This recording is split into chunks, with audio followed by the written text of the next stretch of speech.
যারা যারা চাকরি রিলেটেড গুরুত্বপূর্ণ আপডেট নিউজটি দেখার জন্য ক্লিক করেছেন, ভিডিওটি দেখতে লাইক দিয়ে কন্টিনিউ করা অনুরোধ জানাচ্ছি। আসসালামু আলাইকুম বন্ধুরা, বরাবর মতো আবারও সম্পূর্ণ নতুন একটি আপডেট নিউজ নিয়ে আপনাদের মাঝে হাজির হচ্ছি। প্রিয় বন্ধুরা, বিরাট দুঃসংবাদ, ফের বাধায় আটকে গেল জাতীয়করণ প্রত্যাশীদের কর্মসূচি। তাহলে কি জাতীয়করণ প্রত্যাশীদের কর্মসূচি থেমে গেল, নাকি নতুন কোনো সামনে কর্মসূচি আসতে চলেছে? এই বিষয়ে বিস্তারিত জানতে পারবেন আজকের এই ভিডিওটির মাধ্যমে। সো অবশ্যই ভিডিওটি প্রথম থেকে শেষ অবধি দেখার চেষ্টা করবেন। তাহলে চলুন মূল ভিডিওটি শুরু করা যাক।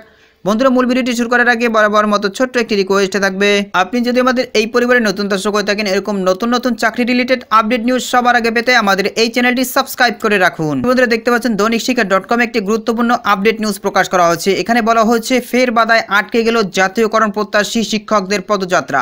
নিচে একদম বিস্তারিতভাবে উল্লেখ করা হয়েছে।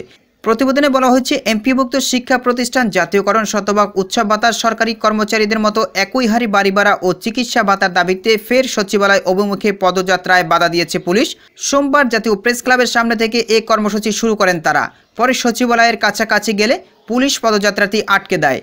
এর আগে সকাল থেকে তারা অবস্থান কর্মসূচি ও প্রতীকী অনশন পালন করে আসছিলেন। প্রতিবেদনে আরও বলা হয়েছে, এমপিভুক্ত শিক্ষা জাতীয়করণ প্রত্যাশী জোটের যুগ্ম সদস্য সচিব আবুল বাশার দৈনিক শিক্ষা.com-কে বলেন, গত 12 ফেব্রুয়ারি থেকে আমরা প্রেস ক্লাবের সামনে লাগাতার অবস্থান কর্মসূচি চালিয়ে যাচ্ছি।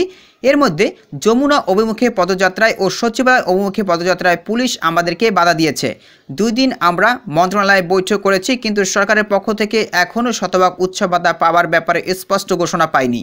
শতভাগ উৎসব ভাতা না দেওয়া হলে আমরা প্রেস ক্লাব থেকে উঠব না। প্রয়োজনে যমুনায় আমরা ঈদের নামাজ আদায় করব।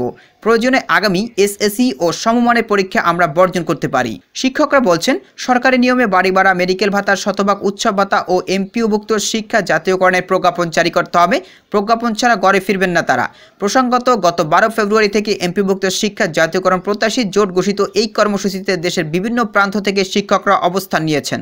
সংগঠনের সদস্য সচিব দেলাওয়ার হোসেন আজিজি দৈনিক শিক্ষা.com-কে বলেন, আমরা আশ্বাসে বিশ্বাসী না, আন্দোলনস্থলে এসে ঘোষণা দিতে হবে। আমাদের দাবি মেনে নেওয়া হয়েছে, অন্যথায় শিক্ষকরা পরিবার পরিজন নিয়ে অবস্থান কর্মসূচি পালন করবেন। শিক্ষকরা বলেন, সরকারের পক্ষ থেকে দাবি মেনে নেওয়ার সুস্পষ্ট ঘোষণা ছাড়া প্রেস ক্লাব ছেড়ে যাবেন না তারা।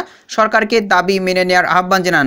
একই সঙ্গে সব এমপিও শিক্ষক কর্মচারীকে প্রেস ক্লাবের কর্মসূচিতে যোগ দেওয়ার আহ্বান জানান তারা। তো প্রিয় বন্ধুরা, এই ছিল মূলত আজকের আপডেট নিউজ।